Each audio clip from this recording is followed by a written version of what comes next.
myself, I've been working for the last 14 years at UPC. I also studied here, industrial engineering, many years ago. So I decided to come back after working at several companies to start some of these entrepreneurship support programs that were started in 1998, and by 2005, more or less, we decided to relaunch some of these activities, and that's why I just came back and I started some of these activities all together with my team. So since then, I've been in charge also of licensing activities, helping researchers from UPC to understand which is the best way to translate their knowledge, their technology, into a product or service that might be interesting from a market perspective.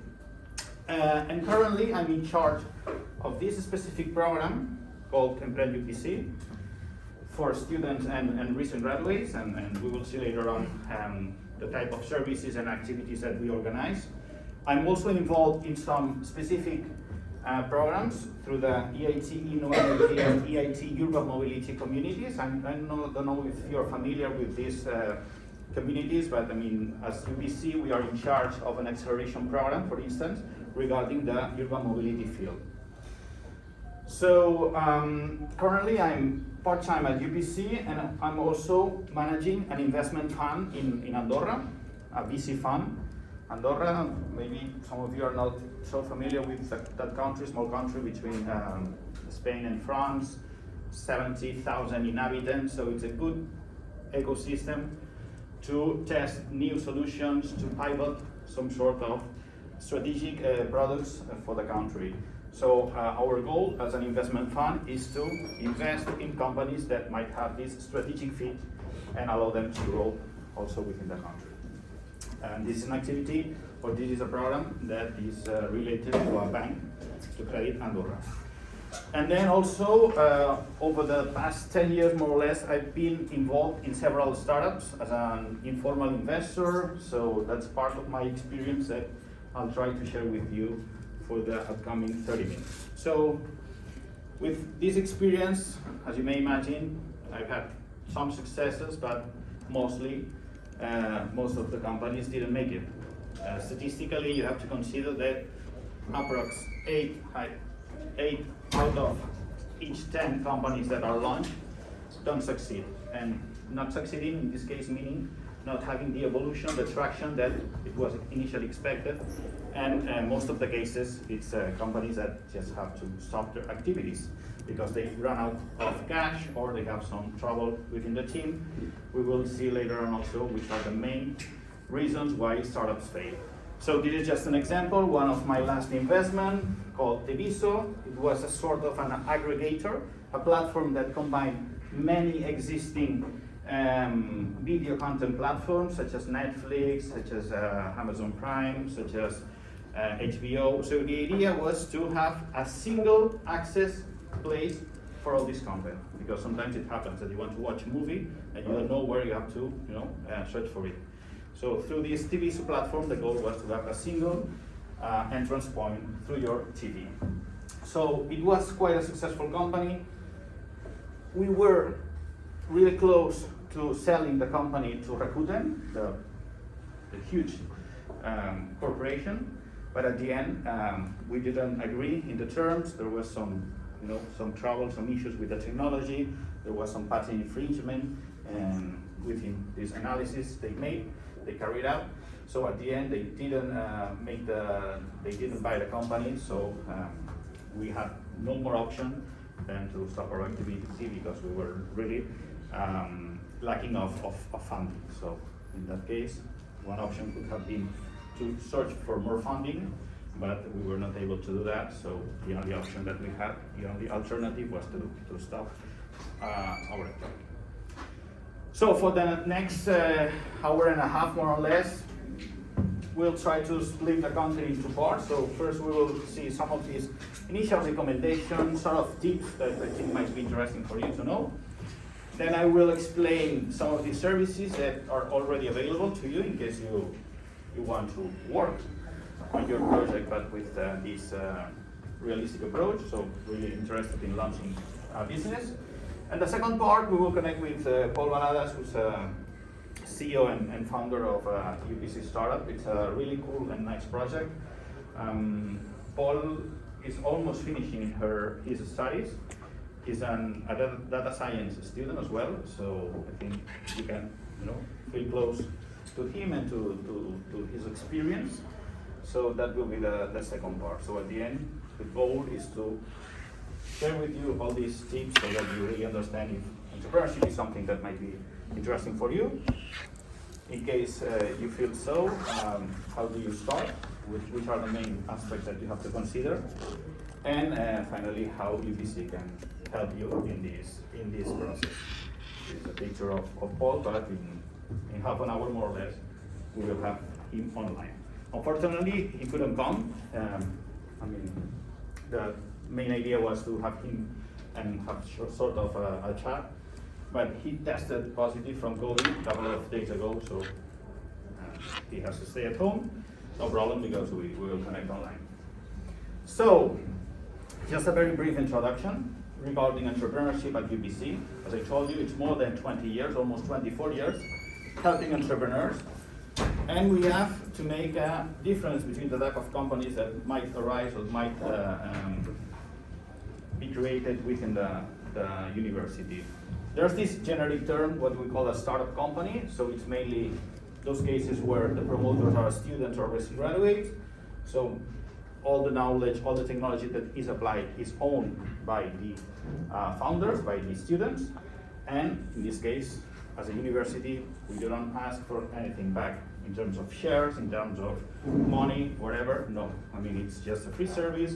We want to help students go further with their projects. But then we have this second type of companies, which are called spin-off companies. In this case, promoters are mainly researchers, so staff from the university, that want to exploit certain knowledge, certain technology that has been developed within the university, within a research group. So in those cases, we have to agree the terms to transfer this knowledge to the company so that they can exploit it in exchange of some royalties. So that's a license, that's what we call a license.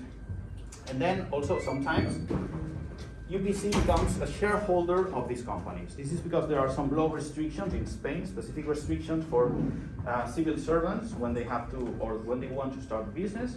In case they want to have more than 10% of that company, the university, as a main research institution that has backed that spin-off company, also has to obtain some shares from allowing them to do this activity. So that's why there are some main difference in this type of companies, but in general terms also you have to consider that spin-off companies are really intense in terms of technology, in terms of knowledge, while startups are more innovative companies, let's say. Most of them, especially coming from this university, which is a polytechnic university, have a technological aspect, as we will see later on with Batu. But some of them, it's more about being innovative in the business model or the way you approach the market. So that's an example of a spin-off company. The rest of the other examples we will see are mainly startup companies promoted by students so that you can feel more close to them. But in this case, just to show you the type of company we refer to when we talk about the spin-off, this is a quite known company called Fractus. Many years ago, about 25 years ago, a PhD student from UPC developed a technology based on fractal antennas. So by that time, mobile phones used to have like an antenna, physical antenna. So that was really not useful at all. So this technology allowed all these devices to integrate antennas, really small antennas, and with this fractal distribution geometry.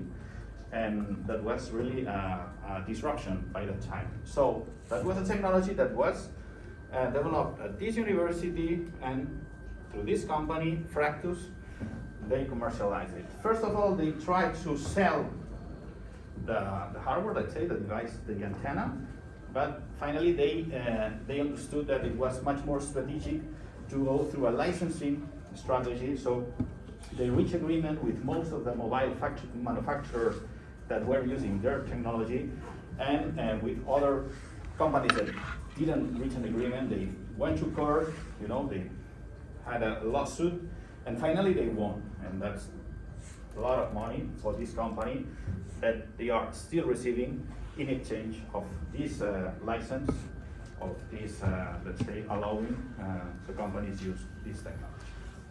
So this is just an example of a spin-off company. And the main definition, as I told you, the main difference between a startup and a spin-off, in this case, spin-off, when you have certain knowledge or technology that is owned by the university, and at the same time, a type of company where the promoters are staff or of the institution. So, through the years, yes? For spin-offs, do you guys have some sort of standard terms that you guys have that we can take a look at, or is it always a case-by-case basis?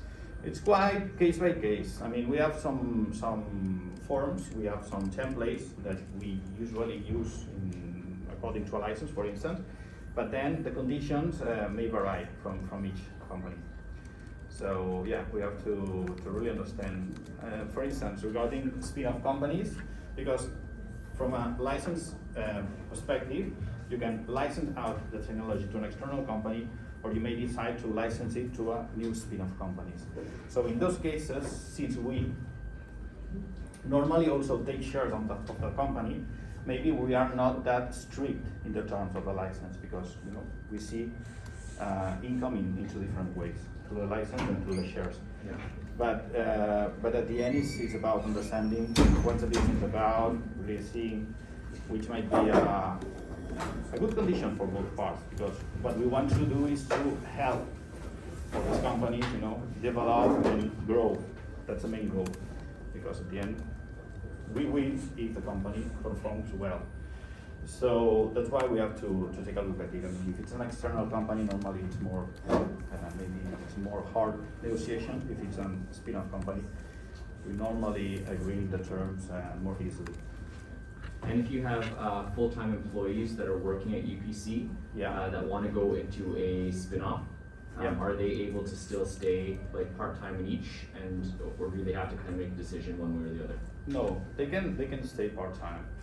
We normally recommend to take some time to really work full-time on the company. Yeah. Because that's how it really works.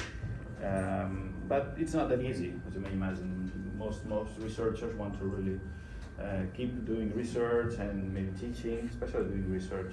So in those cases, we have to see how to complement the team. Okay. So it's also part of our job to find for additional profiles that may be in charge of the company. So the researcher just has a specific role as a CTO or external advisor, and at the end, obviously, he has some shares of the company, and he may decide on the more critical aspects of the company. Yeah, but it's not. I mean, there are some options so that you can take some time off through, for instance, a 2-year period to start your business. That's an option, so that whenever you want to come back to the university and do the same job you were doing before, you're able to do so. So that's related to spin-off. So through these years, what we've done is to evolve. We have evolved the model, so we have specific services for startups, so companies that are promoted by students, and then we have some specific services for these other type of companies, spin-off companies, since we really have to deal with the tech transfer agreement, with more specific issues as we were mentioning now. So I'll try to focus somehow in this type of companies, because I thought that was more relevant for you, the type of companies that probably some of you would start. So as an initial needs or tips, just a couple of ideas, okay? I know that you are working in your business plan. You are somehow structuring the main information regarding the business. That's okay. That's really good for you to know how to structure all this information, the type of analysis you have to perform. And now I'll be a bit pushy in terms of letting you know additional tools and methodologies that you may apply. Let's start first with this slide. It's a very, let's say, common sense slide, very easy, regarding what you think you need to start a business. What do you think that is really mandatory or might be needed to start a business? Funding. Funding team, what else? You have funding, you have a team, that's all? Idea. Idea, okay. Clients. Clients? Market. Great, I mean, it's mostly what you said. Just 4 main points, but just as I said, quite basic. You need a product, you need an idea, you need something you want to commercialize, you want to sell. So this product might be related to a unique selling proposition or a certain technology. In case you have something really different,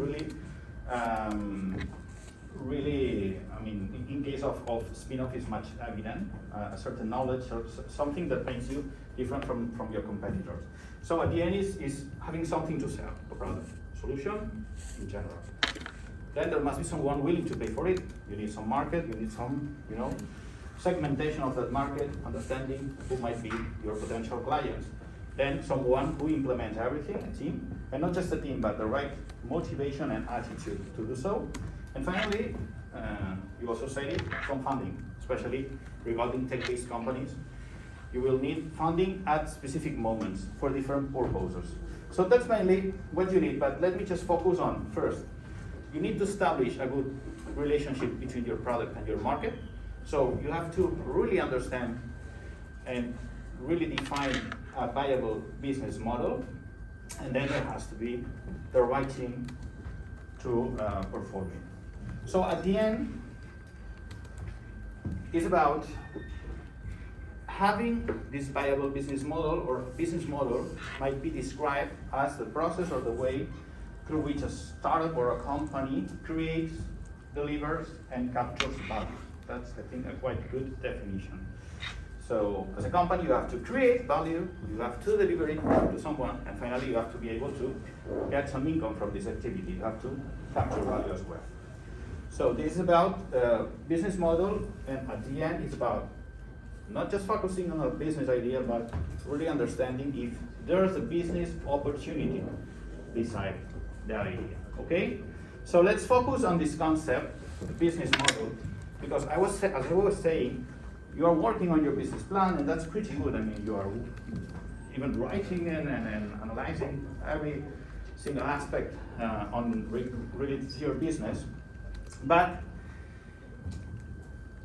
normally, business plan is really useful when you really have a knowledge of this market, you really understand how things evolve in this market, you know about costs, you know margins, you know about this customer segment. So normally it's ideal for large or structured companies that already have this information. But in your case, when you start a business, mainly what you have is hypothesis, okay? So you start with an idea, you try to understand if you'll be able to structure a viable business model. So you don't have all this information. So the business plan might be really interesting, but not at this point. So business plan, and just to be clear, because I don't want to tell you that it's useless, not at all, but it's especially useful as a planification tool or as a roadmap or decision-making tool. And normally when you already have some information, some feedback from this market.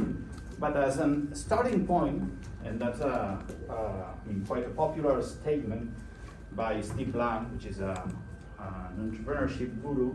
Steve Blank says that unless you have tested your hypothesis first outside of the building, your business plan is creative writing. So maybe you can write whatever you feel you want to, even with your projections, your financial projections, it will be all based on hypothesis. So instead of that, it's much more useful to start working on this hypothesis validation from the beginning.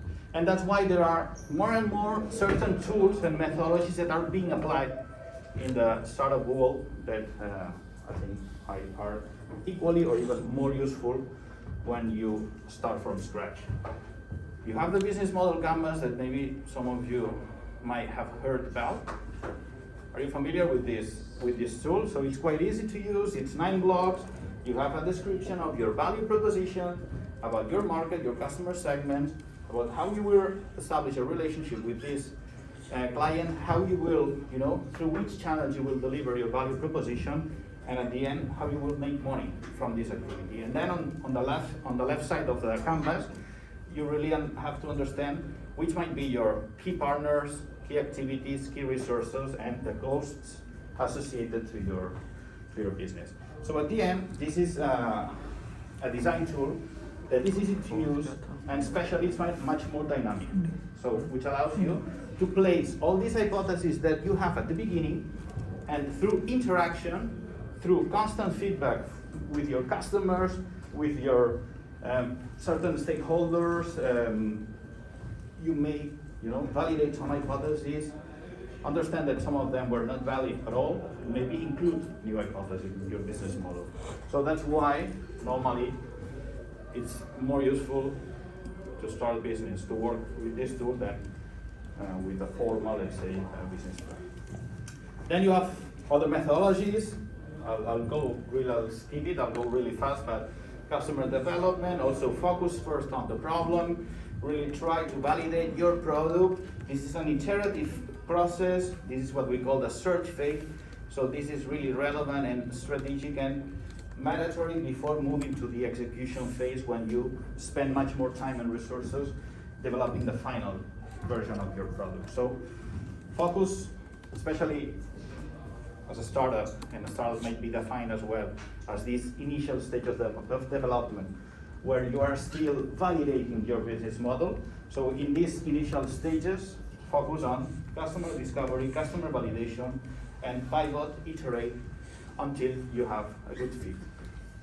So there are other methodologies, other tools that maybe might sound to you or might be familiar, such as the design thinking or lean startup or agile.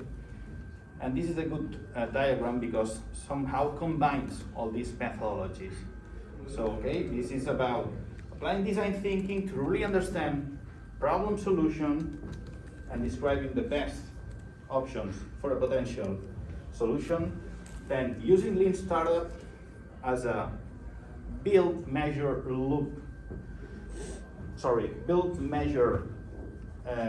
iteration loop. Hi. Sorry. No problem. So the lean startup is also quite popular nowadays, and it's mainly based on this loop, which says build something, at least with the minimum functionalities that allow you to go through this process, to test, to get some feedback from your potential customers. So build something, measure the outcomes, measure the feedback you obtain from your market, learn from it, and then iterate. So it's a build, measure, learn loop with 3 parts. So you have it here. You have this initial prototype, this MVP, minimum viable product, and then through this iteration, you are able to launch several versions of that product, spending maybe less time and less money, resources in general, than if you decided to work on a final product and spend most of your time just developing something that you don't really know if someone will be willing to pay for it.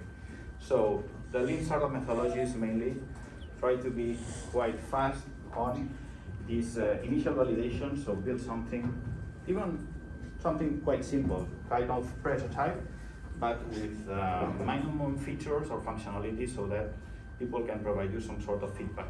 And it must be qualitative feedback, objective analysis, so you need to obtain some data out of it. So sometimes prototype might be a mock-up, something like that, or sometimes it's a bit more complex, but at the end it must allow you to know what clients think about your solution. If they are really using it, which features are more relevant, which might be maybe changed or shifted to something else. So build, measure, learn, and then agile methodology, which is probably the most known term for most of you, as part of the process through which you develop some of these new versions, new features of your product in case it's a software solution. So you have some articles, and I think that's a really good document from the Harvard Business Review that was launched many years ago, that somehow states how the lean startup the customer development and the business model canvas tool are combined all together and provide you this new approach to launch a business. So instead of starting from a business plan writing, use some of these tools and methodologies to make somehow the same analysis or even much more relevant, since you only have hypotheses at the beginning. Okay, so that's another way to see what I was talking about. It's mainly focused at the beginning regarding the project definition on understanding the problem or the need you're trying to solve, and that's the most critical part. And it's a shame because normally people don't spend much time in this initial part. And if you have a good problem or need statement definition, then it will be much easier to develop the right solution for it. So start with this problem need definition, then start working on the business model in terms of having this business model canvas with some initial hypotheses that you need to test. That second column here is regarding project validation. The final one is regarding project execution. So mainly here you have this hypothesis that you want to test through your business model canvas. You develop this minimum viable product, this initial version of your product, that allows you to gather additional feedback from your market and improve your business model. So have iterations, have evolutions of this description of your business model. So at some point, once you have enough information, once you have performed certain interviews or you have launched a couple of versions of your product, then maybe it's time also to start thinking on the business plan as more detailed description of some aspects regarding your market, your competitors, wherever, okay? So then also try to define a good go-to-market strategy, still improving your business model, okay? It's something that might take a lot of time, but be aware that at some point you will be working on the business plan, but not from scratch, okay? And then it's more about improving as well this business plan. It's a live document, so it's not something that you just write once. You also have to review it and to consider new inputs, and mainly that's a little bit how we could describe the process of defining and validating a project. And then regarding execution, sometime by this part here where you're still evolving your business model, you might get some initial income. You will also have to focus on the team definition, contacting certain stakeholders, and then at the end, it's more about improving sales or increasing sales, etc., etc. So just to show you that at the end, some of these tools, those methodologies that might be applied are just as a reference, something that might be useful and allow you or help you to improve your definition. That's another way to see it, okay, in terms of more linear process, what you really have to focus on when you start a business. And this could somehow be translated into entrepreneurship as a matter of fit. So first of all, you have to make this problem solution fit. You have to really understand the problem you are solving and the type of solution that might be more relevant for this problem or need. Then it's about getting some commitment from the team. It's what we call vision founders fit. It's really, really important to have some sort of alignment with the vision to really understand if we are pursuing the same goal with the startup, and also to establish some rules, some initial rules within the team. Then there's this validation stage related to what is called the product market fit. This is about, understanding if the product that we want to launch is related to a specific need and how it might evolve. This is where we apply this Lean Startup methodology through this MVP and through this iterative process when we launch several versions of that product until we understand there's a fit. We are getting some traction, so we are getting some sales, and not just that, but we are able to establish, let's say, a viable business model. So when we have reached that, and that's probably the most complex part, it's time to scale. And this is where most of the companies, I would say, fail. Okay, so it's not just about reaching this this stage where you already have a viable business model, it's about, being able then to scale it, to grow as a company, to become even more competitive, and to reach new markets. So this is more or less the different phases you would follow within an entrepreneurial process. So from problem solution fit to vision founders fit, then product market fit with this iterative approach, and finally trying to even optimize your business model through what we call business model market fit. Okay? So let's see just a couple of details on specific issues that you already talked about. One is funding. Okay, I know that this is one of the things that most entrepreneurs ask for at the beginning. Okay, I have an idea, I have the knowledge of how I have to deploy or how do I have to implement all these tools and methodologies that are available. I have already performed some interviews, I have an initial version of my product, but still I need some money to really be able to spend time and work full time on the project, for instance. So this is what usually happens to a startup regarding revenue and time. So you start without revenue. More than that, you start spending money, so you have to at least be able to develop an initial version of that product. You need maybe to hire someone, so you have to pay him. So you have what we call the value of debt, which is this area here where you are mainly losing money.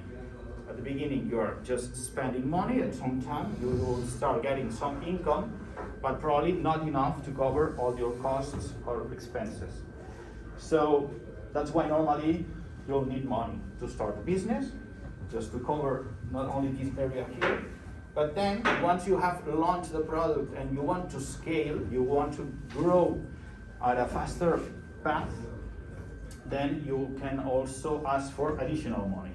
That's why normally we structure funding in different stages. We go from a pre-seed stage, where you mainly have just an idea, to seed stage, where you have an initial version of your product, and then you keep going. You have here just an approach. There are more options. And normally we talk about pre-seed, seed, early stage, and then series A, B, and C, once the company is really not maybe profitable, but is getting some income, is doing pretty well in terms of amount of clients, users. I mean, there are some key metrics that might be used in these stages to understand if the business is performing well. But the idea with this curve is to understand that what we normally look for is this type of curve, okay? Sort of exponential curve, because once you launch a business, most of these activities allow you to grow this exponential path, since we are talking about very scalable business, which means that maybe you develop an initial version of a software and then you commercialize it as a SaaS, as a software as a service. So mainly just spending more money in marketing, you're able to sell lots of licenses, lots of units through your commercial channels.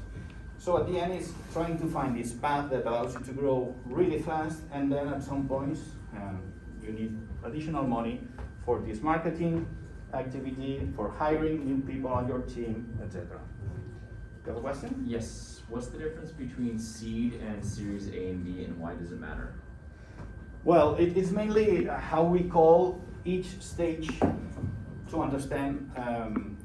Normally, you see here, each series is related to a certain amount of money, certain amount of money you're looking for, and so also is related to a certain valuation of that company. And this is also related to the level of maturity of the startup. So mainly here you have the idea, somehow here you have an initial version of the product, here you have a commercial product, here you're having traction, and then it's time. Normally, Series A would be around here, okay? Which means that you are already growing, but you need more money to grow even faster. So that's just a way to understand that after this type of series, you get then A, B, C, D, E, No, there are many cases of startups that have raised, for instance, a Series M, which is quite crazy, which means billions of euros, okay? So the idea here is to really focus at the beginning on this pre-seed, seed, and once you reach Series A, this means that the company is doing quite well. You obviously still have risk, you have options to fail, not succeed, but then you look for different type of investors. And that's mainly what's described in this slide here. So at the beginning, as a pre-seed stage startup, you can look for your own money, so mainly your savings, something like that, what we call love money, or 3Fs, friends, family, and fools. So people that are close to you and then really want to invest in you. It's not just about the project, about the idea, it's more because they understand that you are a good profile, you have a good vision, and you can perform really well, because probably when you start here will be something different than what you are doing here.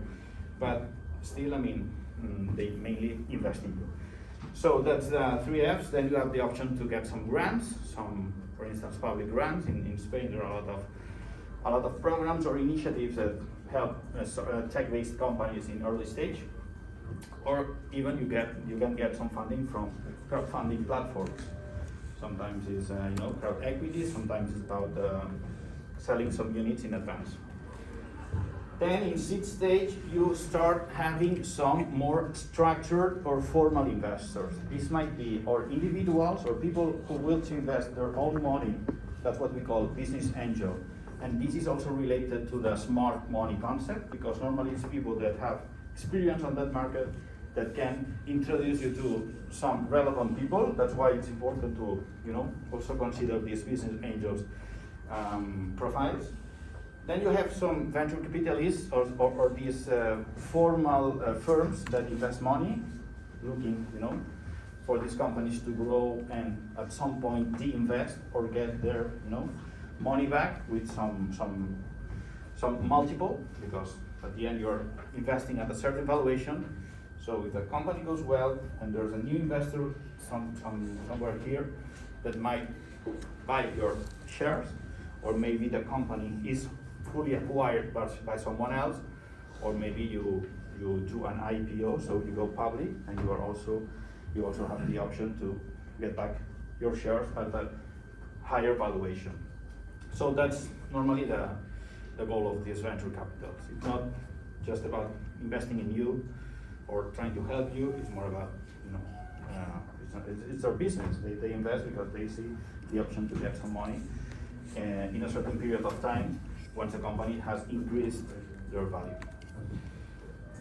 Then you have angel funds, which are mainly business angels that invest together, or wealth manager, which is people that have a lot of money and they decide to invest, or sometimes it's people that manage someone else's money. Okay. Then at Series E that we were talking about, then you still have this venture capital, but there are different types of venture capital. Some of them invest at seed stage, some of them invest at Series A. Then you will also get what we call private equity. Normally it's more around Series B or C. Private equity is the same concept of venture capital, but they invest higher amounts of money at a higher valuation. So companies that have less risk, probably less margin to grow, but they are performing pretty well.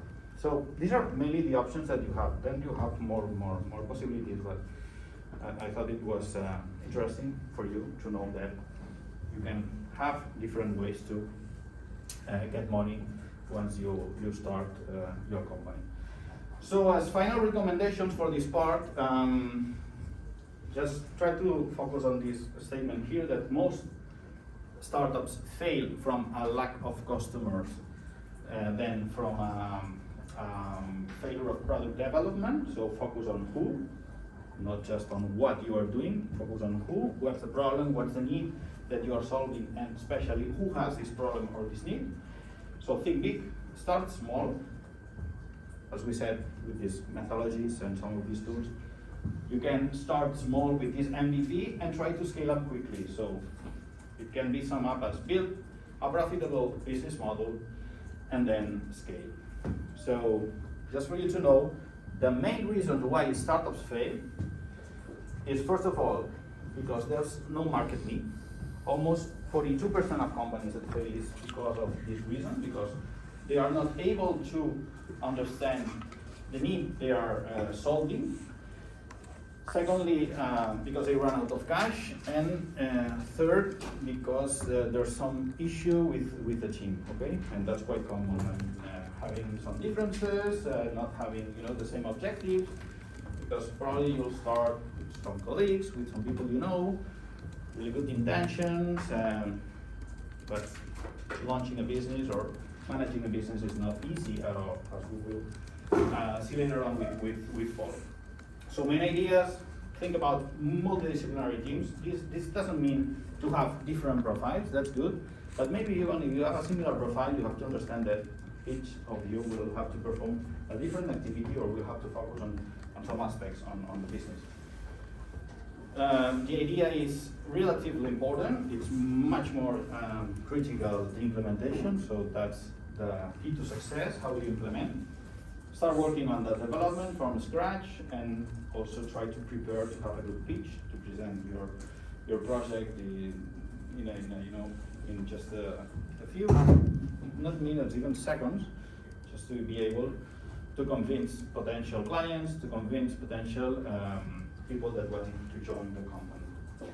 And then there's this ecosystem question that might help you, and sometimes the opposite, might be a break for you, because as we know, sometimes family and friends are the first to say, okay, maybe starting a business is too risky, it's not the best option once you finish your degree, your master's degree, for instance, so consider something else. But if you have a clear disposition, if you really want to pursue an opportunity, why not? It's a good option.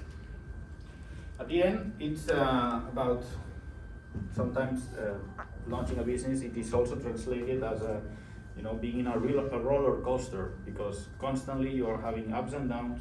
You start with a lot of enthusiasm, with a lot of joy, but when you have the first contact with the market, you really understand that it's tough, it's really hard. So from that initial point, when you have this first contact with the market, your goal is to have some kind of positive trend, understanding that maybe someday you'll get a bad news because your co-founder just left the company, but the next day you get a positive input because you get the first sale, for instance. But then again, next day, you thought that you were able to raise money and you get negative feedback from a potential investor. So that's constant. And at the end, the only thing you have to look for is to follow this sort of positive trend and see it from a long-term perspective. And nowadays, Barcelona is a good place, let's say, it's a good ecosystem to start a business. There are a lot of options to help you. There are initiatives from the public administration. You have the venture builder concept that you mainly go there with an idea, or not even that. You mainly go there because you want to start, or you want to work in a startup, but you don't have even an idea. So they are, the goal of these venture builders is to find the right teams. They normally propose the idea and they structure all the business for you. So it's like, okay, giving you all the pieces to start the business, and you are one more element there. Then you have incubators and accelerators, and finally some sort of associations that also support startups. Regarding incubator and acceleration, the main difference is that incubators are not really intense. It's just some sort of services that help you evolve your business definition, and they mainly are, let's say, passive in terms of they provide some support, some services, but they don't push you to reach certain objectives in a certain period of time. This is more the role of an accelerator, okay? And an accelerator normally might be in a specific vertical. There are a lot of activities, even related to companies, corporate accelerators. But in this case, what they look for is that you have a certain evolution in a short period of time, normally 6 months. So in exchange of this support, that normally they offer you mentors, they offer you not only knowledge, but a lot of resources. They get some equity in exchange, and they normally also finish with a demo day with the goal to get some investment for the startup. Okay, and that's sort of introduction for Emprèn UPC, which is this program related to this university. Emprèn UPC is mainly an incubator, so what we offer is services, activities, and some specific resources. So we are based in different campuses from UPC, not only Barcelona. We focus in these initial stages that we saw before, mainly when you already have an idea and you have to perform this business model validation. So we have a lot of services, and that's just a list of them. I'm sorry, they are in Catalan. I will share this presentation later on with you, so that in case you want to take a look at it.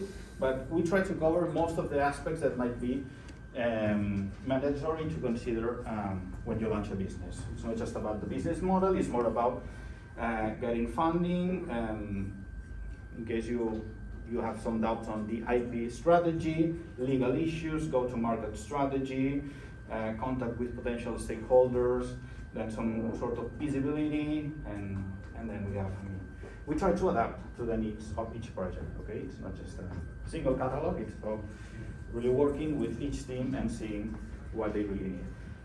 And even if we are a small team, because we are just 4 people working as these support activities at UPC for students that are aiming to launch a business, we have quite a lot of mentors, a lot of people that help us in specific areas. We are people really experts on IP, on funding, on design, on marketing, etc. And that's just an example of the type of mentors that we have. Some of them are external of the university, and some of them are former entrepreneurs or entrepreneurs with some experience that want to help new entrepreneurs. Okay, we have lots of activities, lots of programs, especially training activities, networking activities, and this is an image of Emprèn UPC space, which is one of our main resources. So some of these projects that are incubated within the university use these facilities. As you can see, here is an open space, it's a co-working space that was right 1 week before the pandemics, before we had to go back home. But we had this nice environment that now we are trying to relaunch, so we already have some projects working them. And Paul Baladas, I think he's already in that session, may tell you a bit about it. But Paul is one of the projects that are based in this space here. So as resources, we also have some perks, okay, some sort of support for the startups. We have an agreement with Amazon Web Services to provide free credits to the startups. We have an agreement with HubSpot, and we are closing also agreements with Zendesk or other tools or startup or companies such as Stripe also to provide better conditions to our projects. So at the end, we are helping now 70 projects. That's constantly changing. There are projects that just leave the program because they are mature enough, and then there are also many projects that join the program. So right now we have 70 projects, almost 200 entrepreneurs or team members. Most of them are UPC students or alumni, but we also have people which are not related to UPC from other universities, more senior profiles, whatever.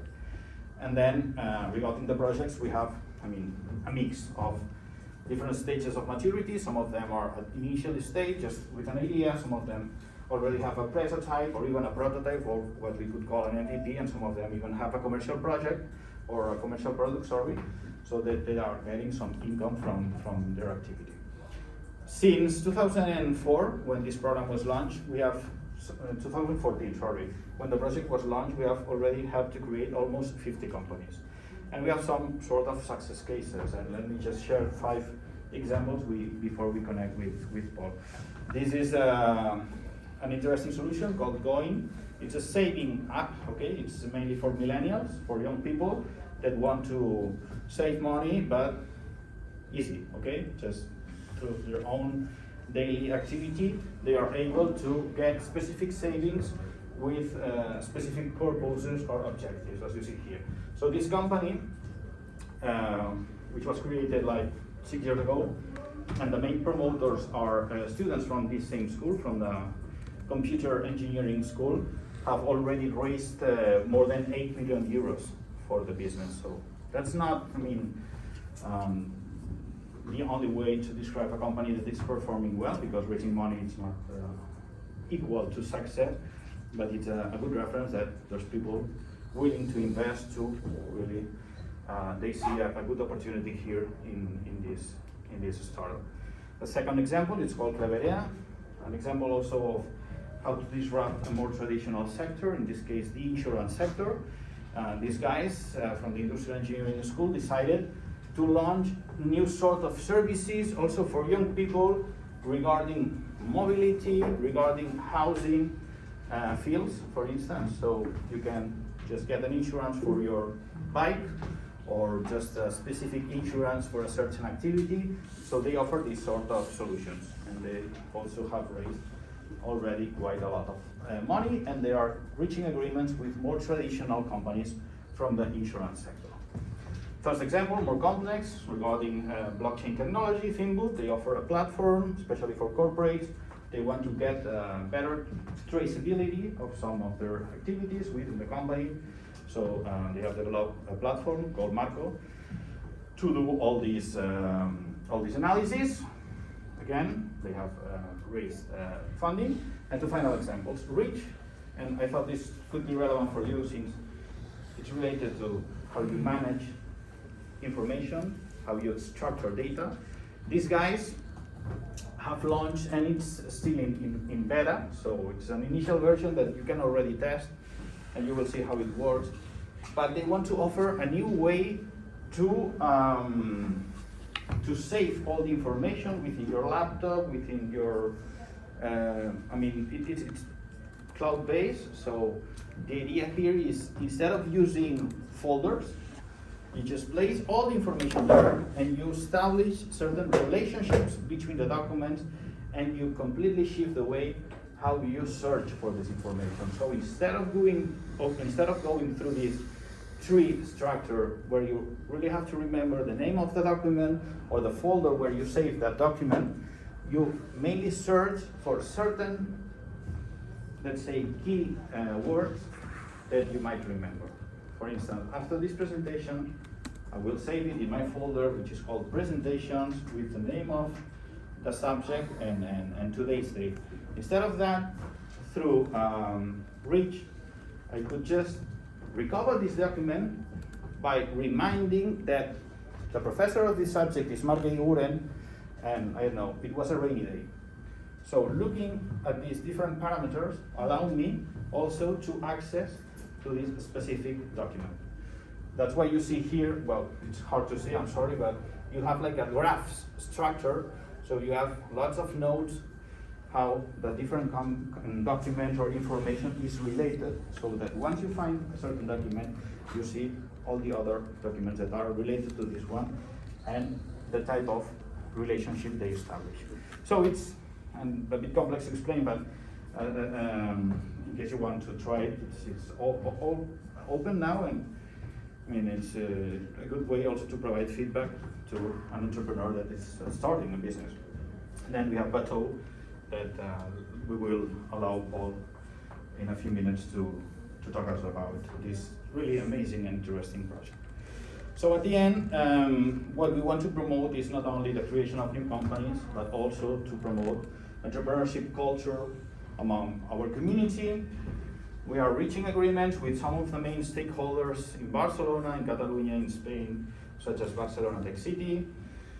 We already have some really huge success cases. This project was not incubated in Emprèn UPC, but it's somehow, all of the founding team is UPC alumni, and now we have these guys as mentors of our program. So these are the founders of Wallbox, a company that went public last year in the New York Stock Exchange with a valuation over $1 billion. So it's quite amazing to see how companies right from this university, in just 5-6 years, are able to reach this level of success, okay? And that's why we are somehow also reshifting our approach. We don't want to be just a program who offers services and certain activities to entrepreneurs or future entrepreneurs.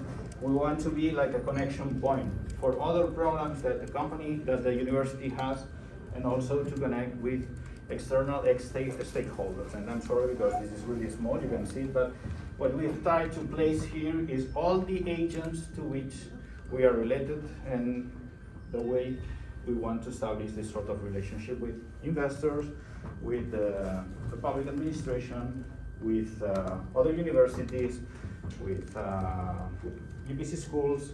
So there are a lot of people involved inside and outside the university that might be relevant from an UPC perspective. That's why we want to run this, let's say, network structure and be a program, a more global and a much more open program. So that's it from this first part. I think Paul, ¿estás aquí? I think Paul was already connected. Let me just check it. Paul? Paul, ¿estás aquí? Yes. Okay, great. I don't know, before going with Paul, if you have any question from this first part. I'm sorry because it took a bit longer than was initially expected. Do you have any question? Any doubt? No? Otherwise, we'll go with Paul, which is this young entrepreneur, CEO and founder of Bateau. Also UPC student, almost recent graduate from the data science degree. So we thought that he was a quite close profile to you, and since he has a really interesting project going on, we invited him to not only to explain his experience as an entrepreneur, but also what he's trying to do and what's his vision with Bateau and some of the solutions they are developing. So thank you, Paul, for joining us. I hope you are doing better. How do you feel? I'm feeling great. Thank you for inviting me. I don't see the class though. Okay, we'll do something. I'll place a chair with my laptop so that at least you can see the people in class. Okay. Yeah, I think that's gonna be a bit more friendly. Otherwise, I'm just staring at the blackboard. Not very good. Just a second. So maybe you can start by introducing yourself, Paul. Okay, now I see part of the class, I'm guessing. Yeah. Okay. Yes, that's much better. Okay, so hi everyone. I'm Paul. I'm the founder of Fermat.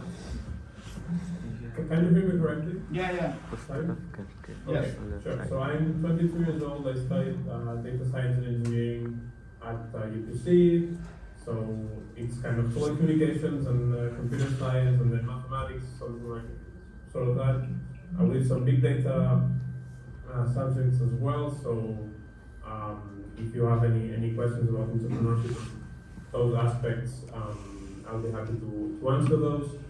And a year before finishing university, which I dropped out of to start a company, we started Bateau. And at Bateau we did research on human-computer interaction and artificial intelligence and how could we combine those two to create better and better software, better tools for thought, tools for humans to think in. And that's been our focus. So we built several devices, including software and hardware and augmented reality stuff, several using projectors, using robotics, many things. But we ultimately decided to focus on a software app, which is called Fermat. And in Fermat, you can, it's a multimedia canvas, sort of Miro, if you've used it. And it's a multimedia canvas where people can program it. So you have text and images and buttons and several things, and then users update scripts on top of those to create tools for other users. So I'll be happy to answer any questions regarding entrepreneurship, venture capital, raising money, founding a founding team, anything you ask, I can try to answer as well as possible. Okay, I have a couple of Thank you questions. for inviting me. Yeah, I have a couple of questions, Paul, and maybe then we can leave the floor open to anyone who wants to ask. But I wanted to hear about your experience launching Batu. So mainly, why did you decide to create a company? How did you identify this somehow opportunity, and when you really understood that you wanted to pursue this opportunity and really focus? Because I mean, you're still finishing your degree, but you're spending most of your time already working at Batu. So when do you really see that this is a strategic project and that you really want to pursue the opportunity, and how do you convince Uriel, which is your co-founder, to follow also this option?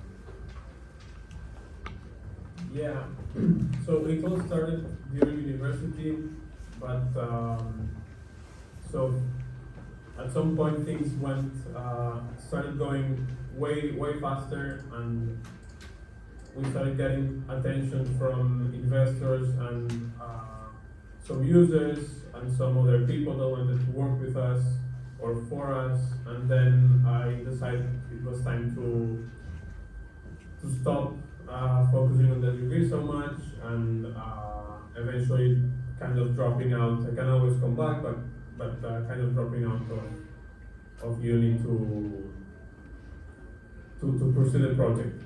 And it all started in a divergence, and you know this.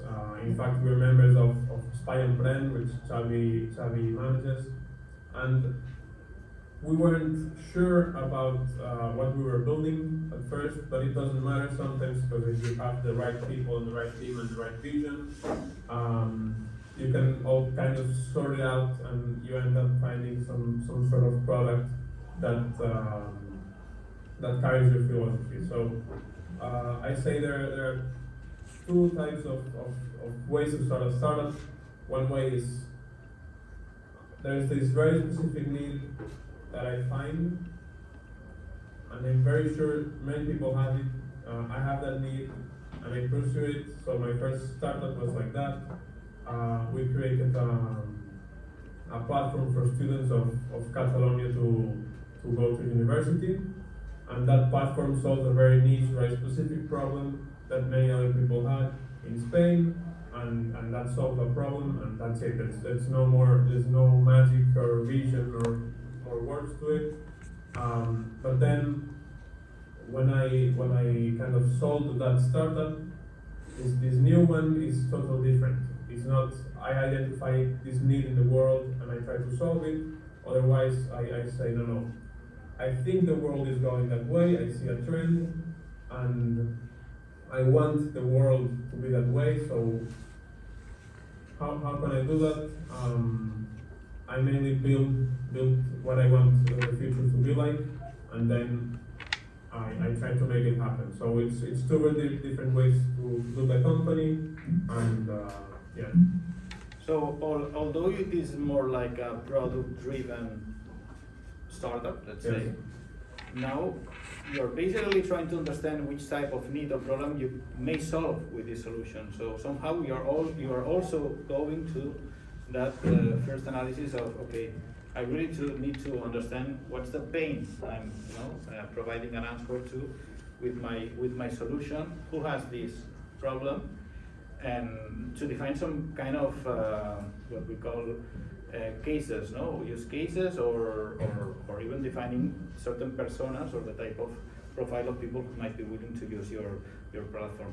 I agree somehow that, I mean, for more disruptive projects, let's say, you have to have this vision, because at the end, what you really understood is there was an area of opportunity within the low-code environment, that you really wanted to combine this tech, or let's say this programming approach with this more design and user experience solution. So at the end, you are mixing a lot of things, but you are also trying to consider at the end, what are you solving with this platform? Yes, at some point, if you want to go out to the market, you can say, oh, my project is for everything and it does everything. I mean, that's not very good. even if it's true, you have to start reducing and going somewhere first and saying, okay, so this is my very first problem I'm solving, is this for this kind of people, this is my user persona.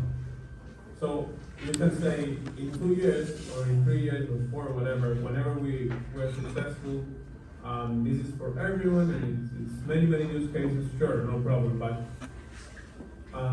maybe an angel or a seed investor believes in you, but when you start working, you see that you have to start somewhere, and to get that first user or the first 100,000 users, it's better if you define one specific type of person. It's way easier to do marketing that way, it's way easier to do the product, because we know who we are facing. If you have a team of 10 people in your company and you don't know who you're making the product for, it's very hard to do like management and to direct the product.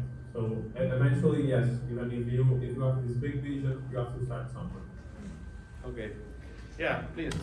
Just Yeah, Paul, was it ever a concern for you how saturated the market was? Because between like Miro and Lucid and all these different platforms, like for me, hearing the concept feels like another one of those. Do you ever get that feeling, and like, does that ever feel like it crushes your spirit? Good question. Yes, I don't see the person asking, but I'll try to answer. I answer. Okay, it's you. So yes, of course. There's so productivity apps. There's Miro, there's Notion, there's Rome Research, many startups and many companies doing things like this. So what we saw as an opportunity was that basically there was a huge kind of fragmentation in the market, because everyone else was trying to add new features every year, and like 1,000 note-taking apps go out every year to the market. So what we're saying is no. Let's give the user a set of basic building blocks, and since you can script on top of those building blocks, we'll just get rid of everyone else, because new apps will be built on top of our platform, and just keep going like that. So obviously that's very ambitious, and it's a worry. Well, one of the worries in a fragmented market is that there's a switch of cost. So if someone has their entire life in one of these platforms, how do we convince them to switch to our platform? That's one of the biggest fears, to answer your question properly. But how are we addressing like the concept of a very fragmented market is saying, no. You can actually program in our application, and that just allows for many more use cases that will kill the competition. So we're aiming for monopoly, sort of. Maybe, Paul, I don't know if you can share your screen, or you have something to show the type of product you are developing with Fermat, so that they can all get an idea of how it works. Yes. I have to say, however, that this is a really new project. Although they have been already able to get some funding from an important VC fund. Maybe, Paul, you also can tell us about your experience raising funds. How was this experience? Because you started talking with some business angels that were interested, but then this big VC appeared. So why do you think they decided to invest in you, and what's your relationship with them right now? Well, the VC fund is called Lunar Ventures. It's from Germany. It's a really cool VC firm because they focus on deep tech projects, deep technology, or tough tech, okay? Anything related to artificial intelligence, blockchain, all these type of solutions. So, how was it that, you contact them, and how was the process to raise these funds? Yes, so, thanks for the question. I rely a lot on my network of, like, I've been doing startups in a minor way for kind of many years, and I try to rely on my network as much as possible. So tons of friends who are also doing startups or also in technology, and it was in Mobile World Congress, not the last one, but the one before that. that an investor came to the city and said, so who should I meet in Barcelona? And someone gave him my contact, so it was very kind of Random. in a random or serendipitous, and when we met, I showed him my vision, what we were working on. The product was exact at that moment, but he could sort of understand what we were doing. And the VC came to our office, so it was very important for me that he comes to our office so he can see kind of the vibe and what we're building and the team and everything. And he passed, so the VCs passed in that moment, so they didn't invest in us. But a few months later, some local angels started gathering around us and some attention because the product was better and the vision was more clear. And it was then when I received an email from them and saying, okay, maybe you're ready now, and then it happened. But that's a bit of a long story. What matters is that you have some clarity about what you're building. So you can do your vision and everything, but try to be clear. And if you have something that you've built that you can show, that's much better than just talking. Because that shows that you can build something and you're a technical founder. You don't need to hire someone else to build for you, and that you have kind of the energy to start from zero, and that's what they're looking for. So they invest mostly on the team, so make sure to get the team super right, and then if you are able to build something first. So don't think too much about is this a super big market, or am I gonna do a super cool presentation, slide presentation, or things like that. More think about the fundamentals, the team and the product. It's quite amazing, Paul, because I started talking about the business plan, and maybe I was too critical about doing all this sort of analysis, which at some point is really mandatory. And even at the beginning, you have to have an idea of the market you are covering. I mean, in terms of the global size of this market, the sort of competitors you have. I mean, all these analysis must be done equally, but maybe not with the level of detail, or at least, I mean, you can describe it in a pitch deck, what's called a pitch deck, which is like a summary, a short document, like a presentation with all these main aspects. So most of the funds, most of the investors will ask you for this pitch deck, not for the whole business plan. They will want to get an idea of what you want to do, the sort of solution you are developing, and especially, as Paul was talking about, they want to see the product. So in your case, it's quite clear that they invested because you had a good vision, you have the right team, and then you have a sort of a product that might be evolved in the future, but with this approach that they think that has a match with this big area of opportunity of this type of software solution. So even if you already don't have customers and you don't plan to have customers in the upcoming months or even years, they already saw or they envisioned that there was an opportunity there, as you also see. Yes, and also it is very important that some investors will directly tell you, we're not investing in, like, we know what you're building is not what you end up building, so we invest in you. And we'll see, just the team matters more at the early stage, and also that you have the ability to build quickly. So to raise this round, we didn't use that. So this is where I disagree a bit with Xavi. Eventually, you'll need to do everything that he said, but we didn't do a presentation or a pitch deck. We didn't have slides talking about all these things, but it was because we had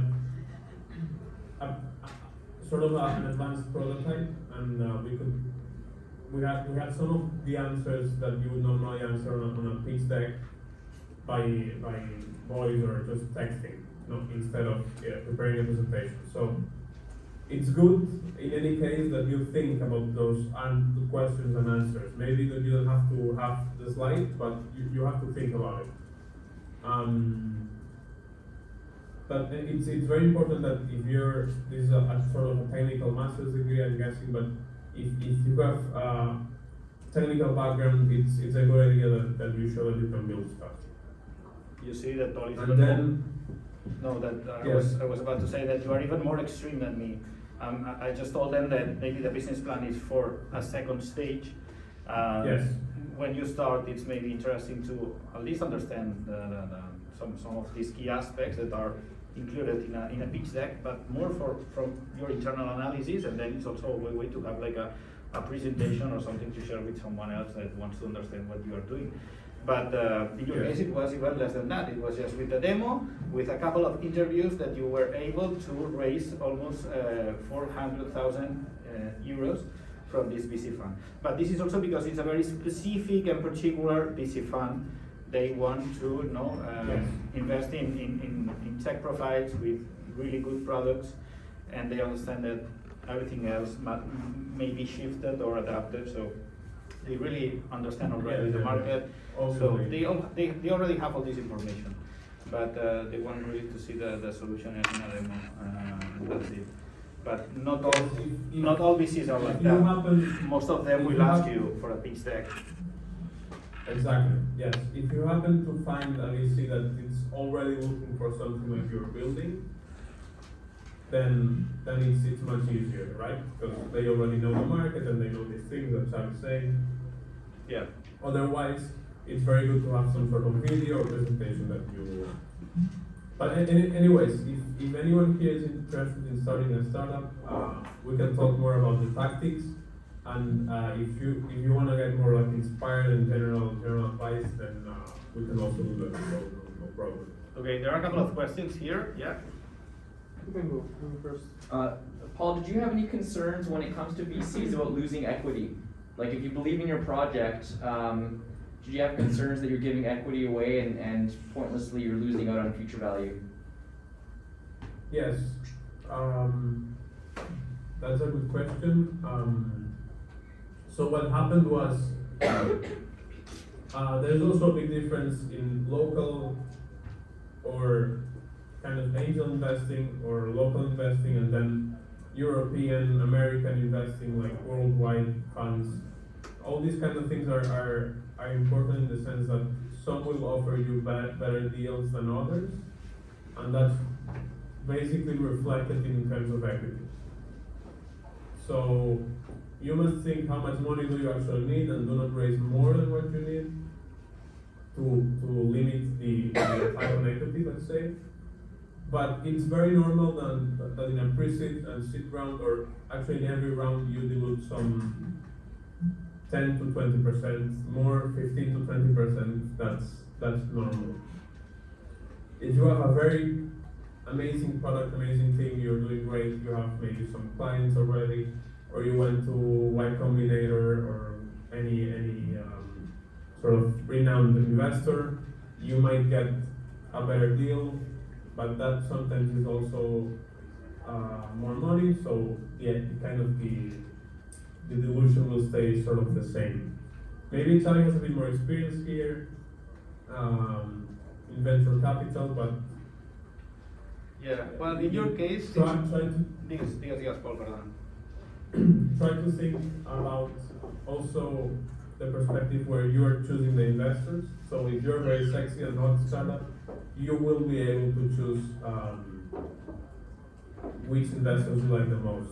And if you are very confident in that what you're doing is cool, what you should do is you choose them before talking to them, and then go like cold emailing or cold calling and get their attention. But there are also some sort of best and worst practices. Like you cannot do things like talking to an investor and then kind of securing a deal, and when you know that valuation is secured, go to another investor, raise the valuation, and say, hey, no, we're raising at this valuation, and so the other guy, you go fuck with yourself, and it's kind of politics a bit also. So I think you were quite lucky, Paul, because you could decide which investor you wanted because you said no to some private investor. And the way the round was structured, it's also good because you. Weird, yeah. Yeah, and I mean, they reach or they sign what's called a SAFE or a convertible note. SAFE is like a standard agreement for future equity, which means that you don't discuss the valuation of the company now. You only say, okay, depending on the future round or the next round, at a certain valuation, I'll get a discount on this valuation because I invested before. So normally it's around 20% discount you get for investing before the official round. So that's a very simple document. You don't have to discuss and negotiate anything. It's just common terms. The good thing about Lunar, I think, as well, is that they help you. I mean, it's kind of a hybrid between a VC firm and a business angel because most of the partners are former entrepreneurs, tech-based entrepreneurs, so they have a lot of experience, and maybe, I mean, that's also in your case important. How you get this guidance from senior people that are, I mean, similar to your profile, but with some years of experience. Yes. Yeah, that's incredibly important. We use our VCs a lot whenever we have doubts about something, and it's sort of like they work for you, or they make it so that they work for you. If you have any doubts, or if you think you need them, for example, our CTO, I think he needs some mentoring. That's an example. So I will contact the VC fund expert CTO and just set up a meeting between them so they can be sort of a mentor. Or I maybe need some help to manage a team of 8 people now. So maybe I'll call them up, say, so I need a bit of learnings on how to manage many people or how to raise the next round. Then I will call to the person in charge of raising the fund. And it's sort of, most funds have specialists that you can contact at any time. And I would advise that you make use of them in person. Okay, yes. I have a question regarding the initial business idea. How many times did you have a trial and error phase where you saw that the idea is not going to work? Like how much did it evolve until you got your first funding and you realized that this is it? Wow, yeah, that's a great question as well. We spent from the time the first kind of research group around this problem or this idea was formed, we spent 3 years pivoting and doing different prototypes, different things, until something started to catch up and said, okay, this is it. So 3 years of pivoting, really. And even when the investors came, we were not sure. Like, I would say 2 or 3 months ago, we were not sure what exactly we were doing, and I'm sure it will change in the future. But at least now we have some sort of go-to-market strategy. That's, I think, one of the most important things that to figure out in the pre-seed or seed stage is how we'll go about going into a market and having that go-to-market strategy, and that will be the thing that will pivot the most, I think. It will change from company to company, but it's common. What did your funding look like very early on? Like, are you living at your parents' house? Like, I think my biggest concern is that first step. And how do I fund year number 1 where I'm still just pivoting and iterating and have no VC? That's great. Yeah, that's sort of a more tactics question, and I think it's good that it's come out. So what we did was several things. So if you want to start a startup, first of all, don't do all the legal processes and legal papers yourself. Just try to work somewhere or something, get some money. Just $500 is fine. I'm assuming you can spend $500 and talk to someone who knows how to start a company in whatever country you need. So if it's Spain or United States, there are many companies that can help you for $500 to start a company. And then sometimes in Spain, sometimes in many countries, it is a case of Spain, you need like a minimum amount of capital to start. So in Spain, you have to say you at least have $3,000 in your company's account. So how do you do that? I did not have $3,000. Remember, I was 17 or 18 years old. So what we did was take like the intellectual property, some part of the intellectual property of the company, or some hardware or software or whatever, and then said to the government essentially. So we're valuing all these assets at 20-something Ks, and so we have money to start the company. We actually didn't have money, but it doesn't matter. So if the government believes you, you can start. And then how do you fund? If you're not able to find funding straight away, I would recommend that you do some kind of consulting work. This is what we did. We spent 6 or 7 months doing consulting work, because remember, it's very good idea that have co-founders with technical skills, or that you have some kind of technical skill, and that you can sell those skills to other people. So that's a very efficient and fast way to make money. You learn how the business works, you learn how invoices work, and we found one of our first investors doing that. So one of our clients became an investor later, and so we had a one big investor really lead the round, and then many investors, smaller ones, just to fill what was left of the round. But one of those was one of the original clients we used to fund like the first 6 months of operations of the actual company. So that's what we call bootstrapping, when you finance a company through your own, let's say, income or resources. In this case, you were providing services. It's very important to really, understand that you have to focus. In your case, in product development, that you want to launch something that might be scalable. By providing services, you won't ever be scalable. But sometimes it's important just to get some initial income. And in this case, it was a completely different project from a different sector. Maybe you can tell us about this project, because it's also related to data management. It was quite easy for you to implement it, and for the client, it was a huge success. Yeah, well, it's still being developed by someone else, but yeah, it was a quite a good outcome.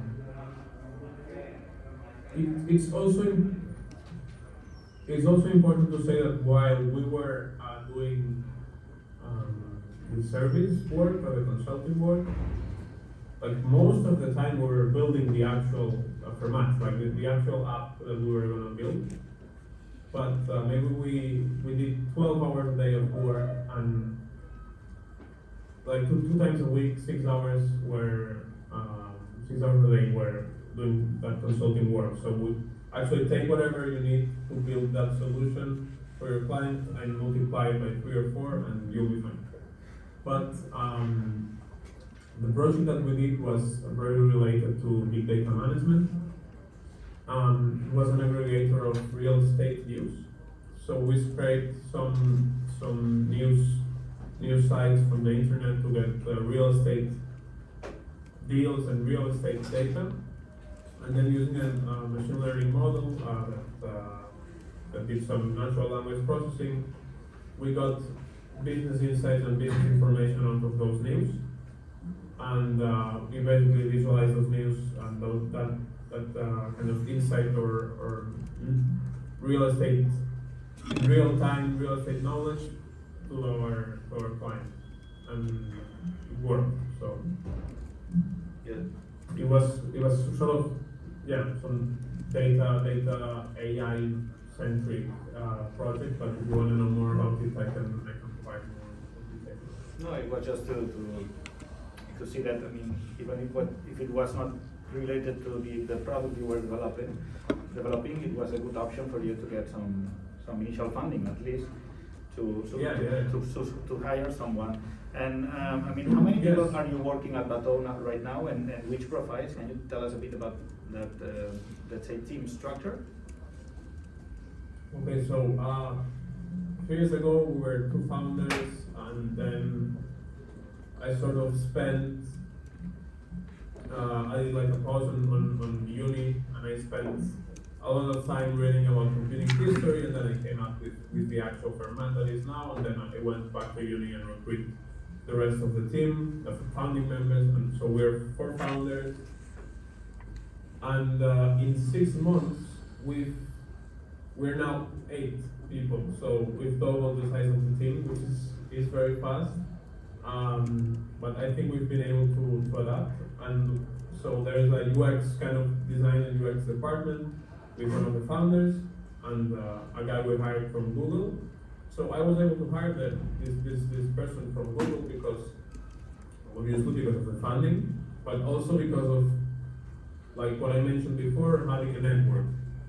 If you have a strong network before or during or whatever you do, it's a good idea to have some kind of network of people. So it will be way easier for you to get press, for you to get good profiles for hiring, good investors and everything. So there's the founders, there's this guy from Google, there's 2 people from uni that are now working in our company, so they were in our class, but they're not founders, but we hired them. And then just some guy we just hired a week ago that is an incredible programmer, and he actually doesn't have a degree, and I don't care. He came and tried to do a couple of tasks, and he basically programs way faster than anyone else in the company. So I just hired him because he's awesome. And these things are very weird how it goes. We don't have an HR department. I manage all the contractual stuff myself. It's very boring.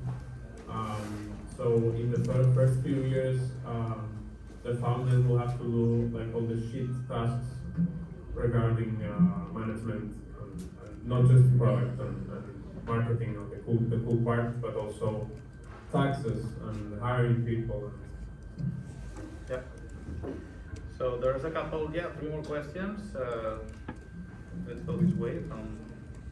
I have a question about the initial setting of the goals, and what's your experience about management as you didn't study it at school? Are you supposed to did you hear my question? No, did you hear it, Paul? Because I couldn't hear it. No, I did. Can you repeat the question, Charlie, maybe? I had a question about the initial way of splitting the roles between the 5 founders. Yeah. And your experience about management as you didn't study it at school, if I understood well. Okay, so the question is splitting the roles between founders and management. Exactly. Yeah. Okay, management, the team, Yeah. like employees. Okay. Yes, this is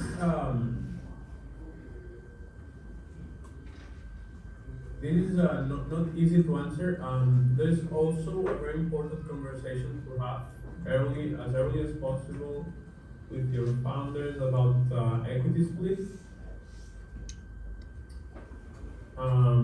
You'd be amazed. So a couple of things. So it's very important that there will be some sort of natural hierarchy or natural structure between the group. If you've known each other for a longer time, that's way easier than if you just met those people. So I would recommend that you start a company with people that you already know and you've met for a long time, or that you've worked, or if not a long time, at least that you've worked a lot before, or in a very intense way. Maybe you just hit it off with someone just in a few minutes, but it's important that you've built stuff with them before and you've done some kind of challenge or hackathons for technical people that can be, or I don't know, social media projects, whatever. And there will be some kind of natural hierarchy, and it's best to choose. So it's good to have into account not only what they're doing up until now, but also what they will be able to contribute to the company in the future. So, for example, my chief of operations, I'm the CEO, so my chief of operations, like the second or my right hand, is also about the person who has the most equity with me. And he wasn't a great programmer at the beginning.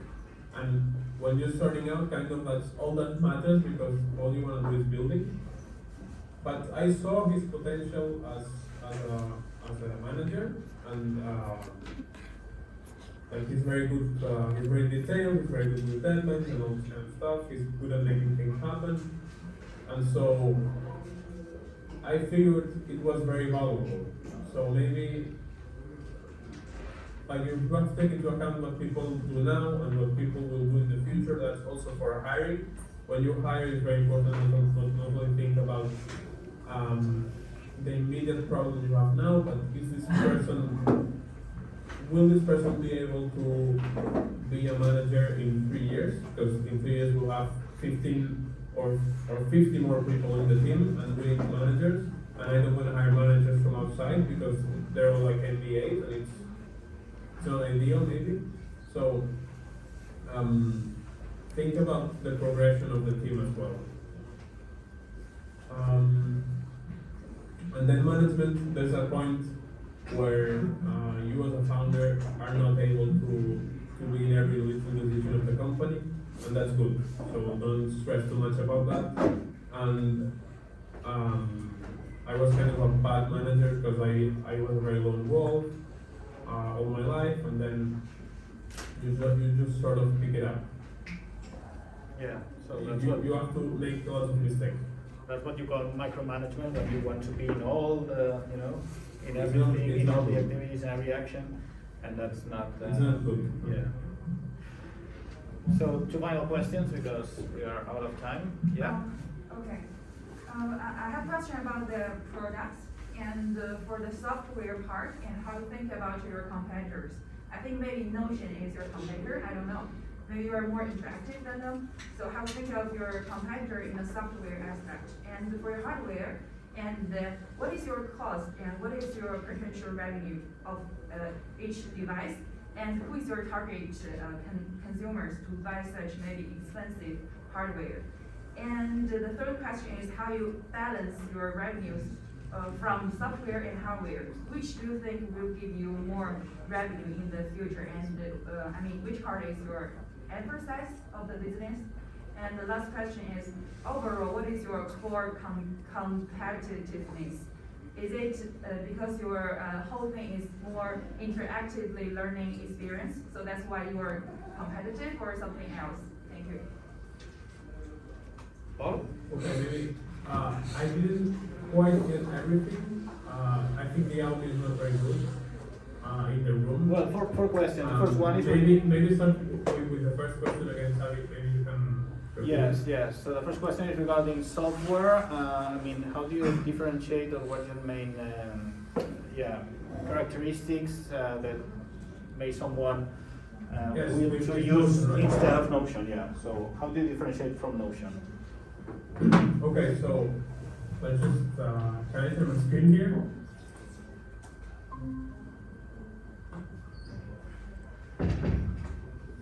Okay. Yeah. Yes. Yes. Okay, so this is for Matt, and in Format you have several documents, and it's spatial. So in Notion you have some kind of structured linear approach to documents. In our application you have this more spatial way of working, in where you can have many things in an infinite canvas. It's much more like Miro in this aspect, but in the spatial aspect, so but it's much more like Notion in the sense that it's for personal work. It's not for like whiteboarding and real time kind of meetings. And one very special thing is that you can actually go and say, I want to edit the code for this text here, and I could maybe add some kind of visual intelligence or some script in here.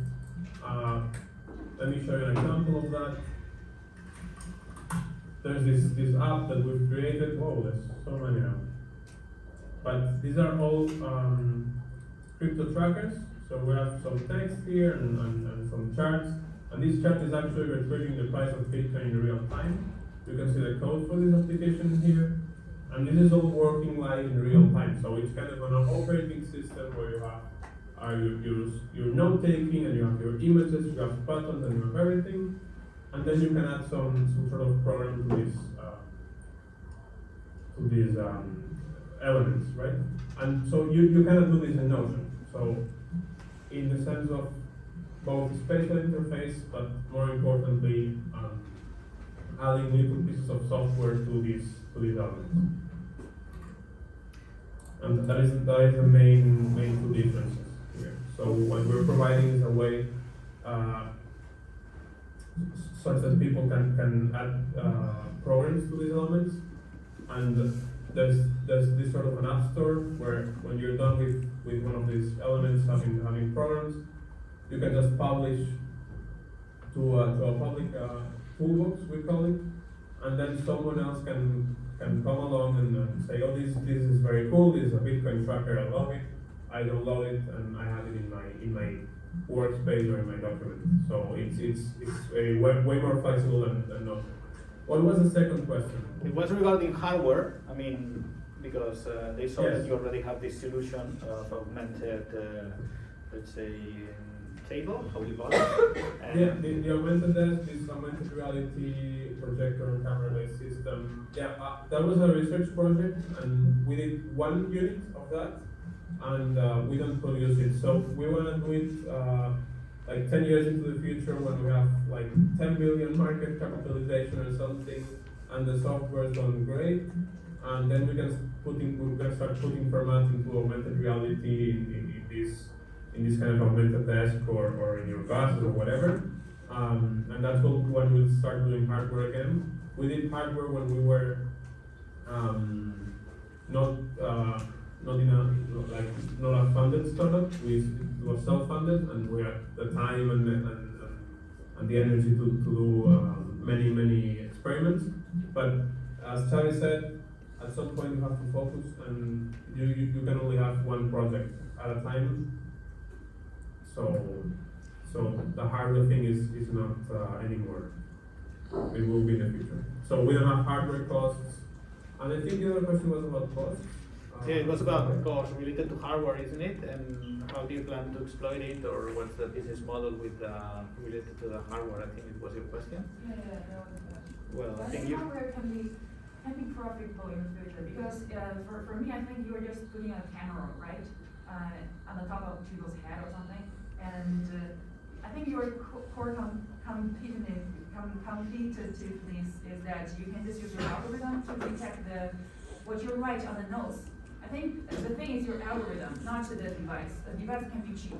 Like I can afford like 50 euros to buy your camera or your hardware. The thing is you detect well what I write on the nose, and you can project what I write into the cloud or something.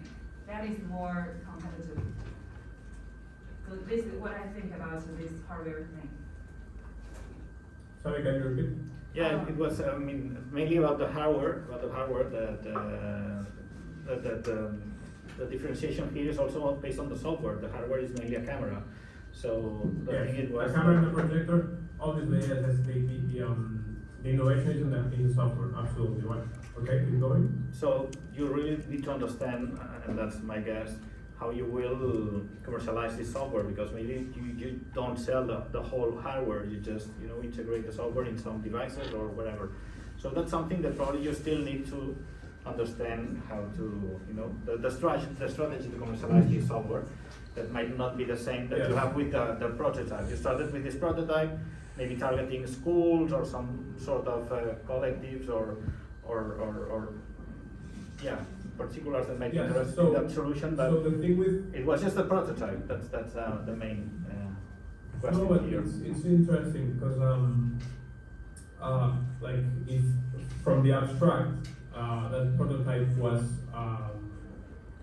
a clean surface, in this case a desk, but it was a surface where you could put your notes and stuff and compute. So you had some programs on top of that surface, and it's the very same idea that like Informat, just in a different medium, in your browser, in your computer, instead of projected and with a camera. So I agree. We're in a way selling the same software. And I'm very excited to see how can we sell like the projected version in the future in other ways, but that's all part of the go-to-market strategy, which is one of the most important things, and I think we haven't figured out the go-to-market strategy for the augmented devices or whatever yet, or augmented software. But very interesting observation. Yeah. Okay. I have another interesting idea. Because like it can be used for the companies. We have blackboard, right? But we can have some like electronic screen. It's not a table, pen table. It's just the electronic blackboard. And when people in the meeting write something, they can send as PDF or picture and save it in the cloud. I mean, you don't even need a camera. The screen itself can say something. Yeah, it's just another way to think about the device. Thank you. Yeah.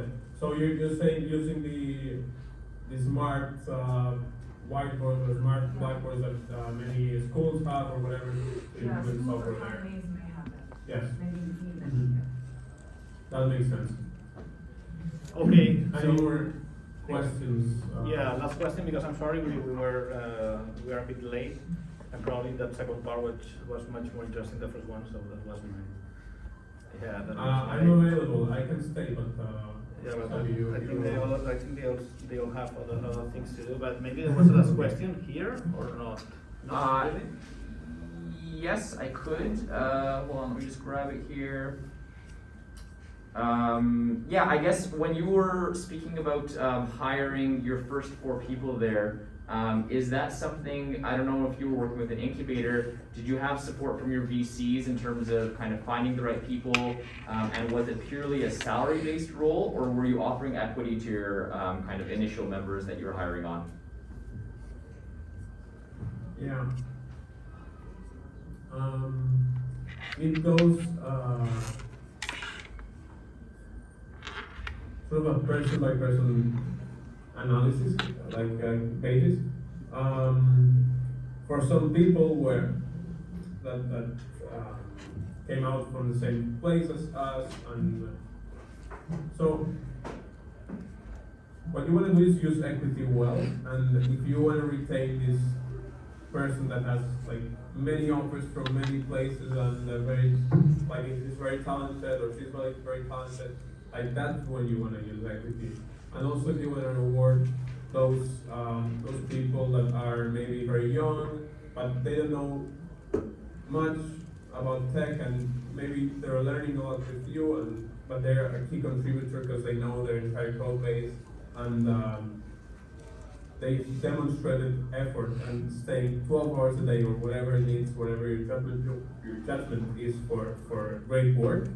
That's where you wanna give equity to the employees, kind of to either as a sort of prize or okay, you're with us doing very well and you're putting in a lot of effort. You just don't come here and fight to 9 to 5 and that's it. Or if you wanna kind of retain excellent talent, that's where you, or where I use it. I've only used it 2 times, so I mean that's it. And yes, VCs will be very helpful in terms of hiring people from maybe outside your network. So even if you don't have a very good network, VCs are very useful in that regard. They also have probably worked in technology for many years and now how to conduct an interview process and how to build great teams that work together correctly, because you don't have to naturally have that skill. And also if you're very young, maybe you haven't even been interviewed before to another company, so you don't even know how to do that, and you just go by your gut, which will probably be fine because you're a startup founder and you know what you need and no one else does. That's the most important. So one last question, otherwise I have like a final question for you, Paul. How do you see Bateau in 4 years' time, something like that? I mean, what's your idea or what's your main objective? How do you see yourself and the company in 4 years? That's pretty hard. I know there will be at least 2 founding rounds more. One in sort of December, January next year. So December this year or January next year. In 3 years, we'll probably be entering the mass market, or where Rome research is now, but we won't be in a stage where Notion is now or where Vero is now. I mean, look, this class knows what Notion is and knows what Vero is. I'm not sure in 3 years' time everyone will know what Fermat is. In more 4 or 5, if you look at the progression of these other companies, that's how it goes. So, like, yeah. So hopefully in 5. Some sort of a, like, I don't know, in what terms do you want me to answer you? In terms of team or valuation, I can invent whatever, but. No, it was more a general question in terms of maybe market adoption or the version of the product, because probably you will have evolved a little bit. So it was more like, okay, you somehow already answered the question. So in 5-6 years, something like that, you see yourself as a new Notion. So that's your goal. I don't know. At least. I don't know if that's how we would describe it, but in terms of market size, or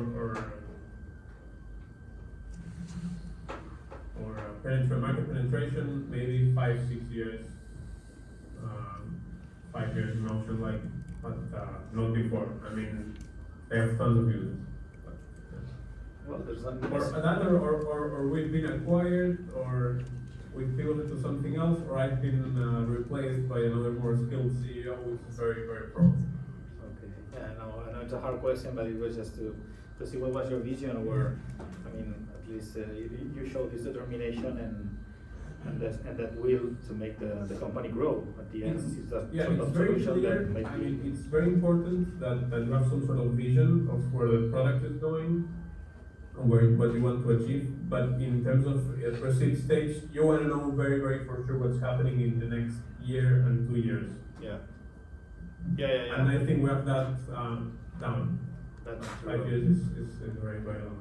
That's true. I mean, and that's something that most entrepreneurs share, that you have to consider this long-term vision, but at the same time you have to have a mid-term strategy and a short-time, execution plan. Because at the end, it's about managing. It's very important to take that into account when you're developing product, because you start hiring people and everyone knows how, or everyone uses digital products, and everyone wants to build everything, and wow, it would be very cool if we add this feature and whatever, and it becomes very difficult to, like, I spend 80% of my time telling people, don't do that, focus on this, don't do that, focus on that.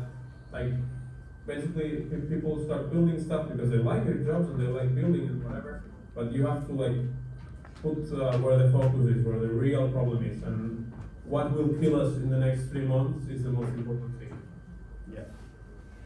Okay, good. Thank you, Paul, for this time.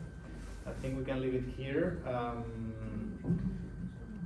Paul and his team are based right there at the Emprèn UPC, so it's like 30 meters away from here. So if you ever feel like you want to get more information about the project, you want to know the team, say hi to Paul or grab a coffee, something like that, just feel free to reach out, and we'll be happy to welcome you at Emprèn UPC, and you'll see the team working. So it's pretty nice also to see the work they are doing on a daily basis. So thank you very much, Paul, for this time.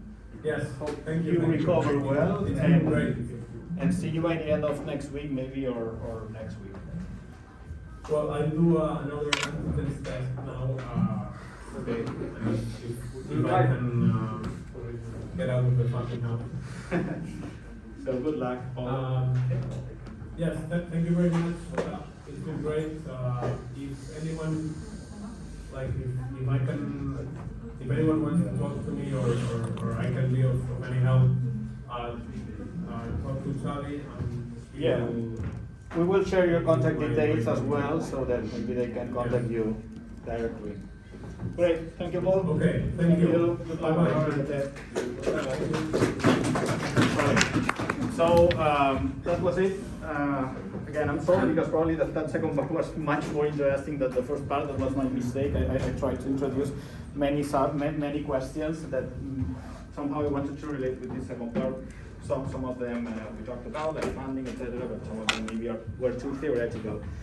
Anyways, you also have my contact details here. Just feel free in case you want to ask me anything. There's some particular thing that you want to go deeper, or you want some sort of introduction to anyone in our ecosystem in Barcelona, specifically from a UPC perspective, how we can really help you in terms of service or some activities that might be interesting as well for you. And it was a pleasure, okay? I think you really made good questions.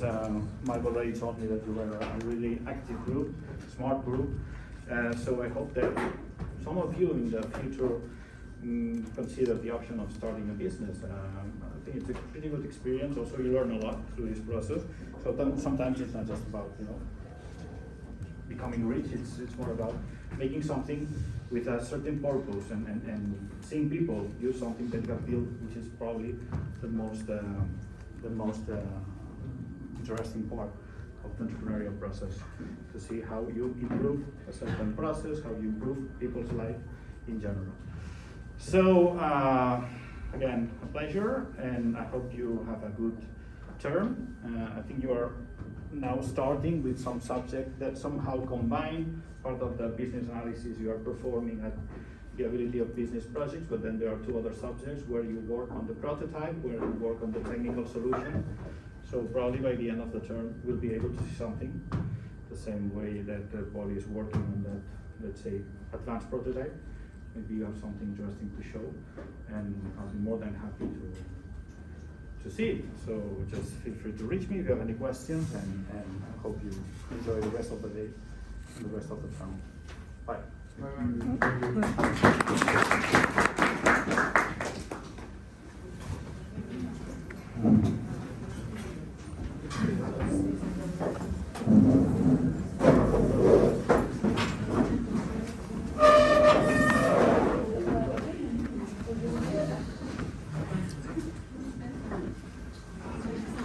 So sleepy. Oh, maybe.